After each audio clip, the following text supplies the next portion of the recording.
السلام عليكم ورحمة الله وبركاته دور ونكسن دمان أصحابتنا فاملينا والله قلبي ميل بدريد كجوكتان halkaad naga daawanaysan YouTube channel-ka Nuur Official sidoo kale Twani walaalkii Nuuri maanta jimcaha mufradi saa u taqaanaan jimcaha YouTube channel-ka waxa soo geliya taxaniya korno Usmaan intaan muuqaal gudu kelin ka hor hadaa tahay markuuris channel-ka soo baqatay fadlan daad waxa ka codsanaa channel-ka subscribe noo saarto video like aa saarto sidoo kale comment yaalo waqti wixii fikirdiina aad ma santiin ku soo dhawaada muuqaalkeena doornimo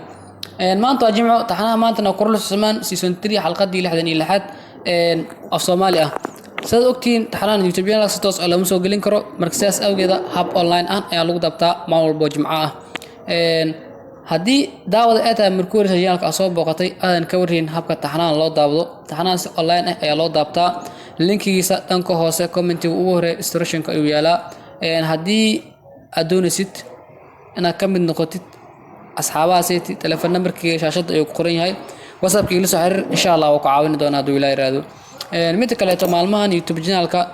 shaqooyin aan ka heynaa ha u maleena inaan muuqaaladii aan joojinay update ayaan sameeynaa insha Allah maalin walba muuqaalo heli doontaan haduu ilaahay raado ha u maleena YouTube channel-ka inaan ka caajisnay ama aan dhaafnay ama muuqaalada la soo gelin jiray laga joojiyay wax walba dib ay u soo bilaaban doonaan insha Allah haduu ilaahay raado waxaan rajaynaynaa berito ama habeen dambe inaan soo ritaan gareeno soo celino muuqaaladii kulli insha Allah haduu ilaahay raado muuqaalkana maanta intaas ku eegay intii muuqaalkan muuqaalka xiyaan kulmina waxaan leeyahay wassalaamu calaykum waraxmatullaahi wabarakaatuh